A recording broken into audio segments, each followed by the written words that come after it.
Welcome to Table for One. I'm the narrator, and in this video, I want to tell you about some cool Etsy components for Foundations of Metropolis. Let's get rolling.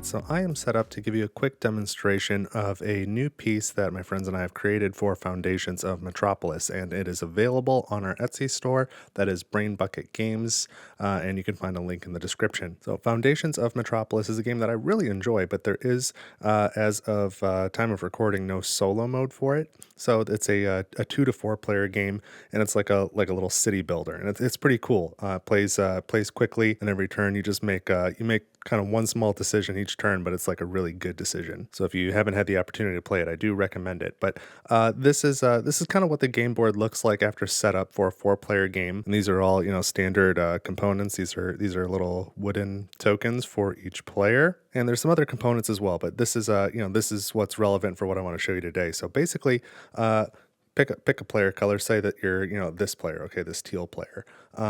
You own all of these lots on the board, and you're trying to get lots that are adjacent to each other so that you can build buildings on them. And there's other building pieces. I've got those off to the side right now. But you want to build larger buildings, and you want to put them in favorable places, and all your opponents are trying to do the same thing too.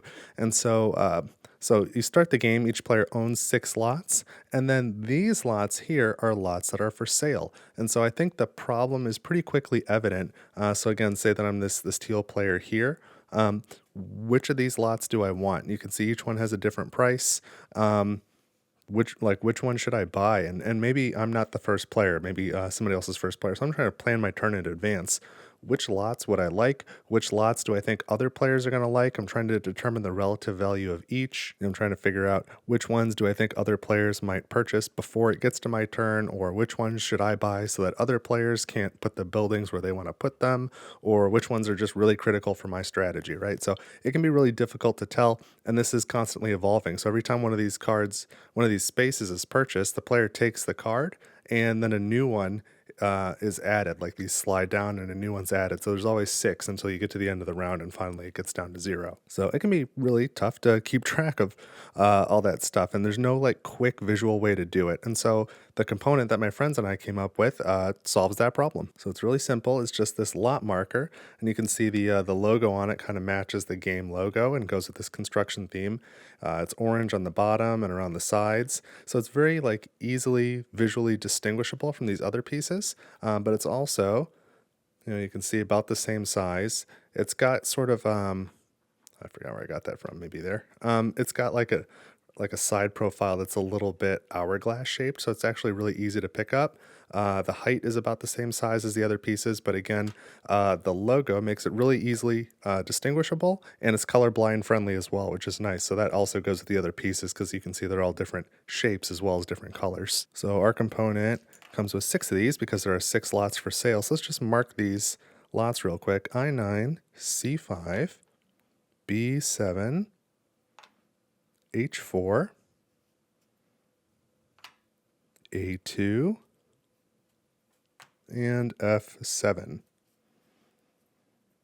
Okay, so now we can look at the board and very easily determine which of the lots are for sale, what other players are near them, who might want them, what's more strategic for who, and we can even sort of start to assign value to them. So, F7 here is a cost of 10, so red or yellow might really want to get F7, but for teal or for purple, like that doesn't make any sense. They're not going to pay 10 for it. Red might want it, but they may not want it as much as H4 here, because that can sort of connect up these other spaces if they can get G4 as well. So this one might have more worth to the red player than to the other players. So this allows you to very quickly make a determination of the game state. And so again, we'll say that we're the teal player, and looking at the board now, I might really want to buy C5, right? So I take the C5 card after I pay my 3 coins.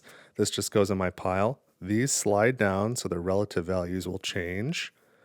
I place my player component, my player marker on C5, and then I just take the next lot that's for sale, looks like it's E3, and I cover it with this lot marker.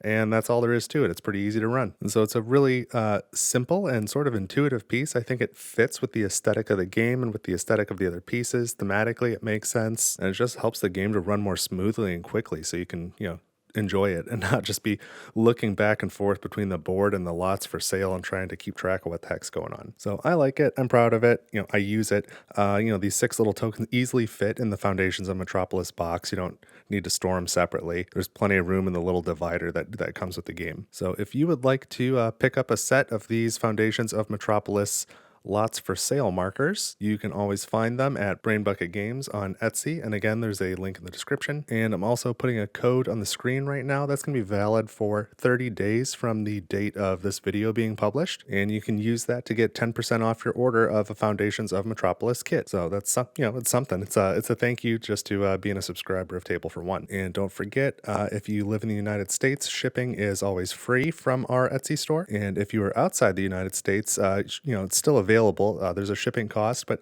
sometimes Etsy's shipping price is a little bit higher than what we can quote. So if it looks off to you, send us a message on Etsy and we can try and get you a custom quote and save you a few dollars that way. So we're not trying to make money off shipping, But that's it for this one. I think it's fairly quick and easy, but it's a really, really nice piece and I'm proud of it and I wanted to show it to you. So that's it. And then if there's ever a solo mode released for Foundations of Metropolis, I will absolutely play it on this channel and you'll be seeing the piece again. But that's what I've got this time. Go play some games and then let me know what you played in the comments. But that's what I've got this time on Table for One. Thanks so much for watching. I'll see you in the next video.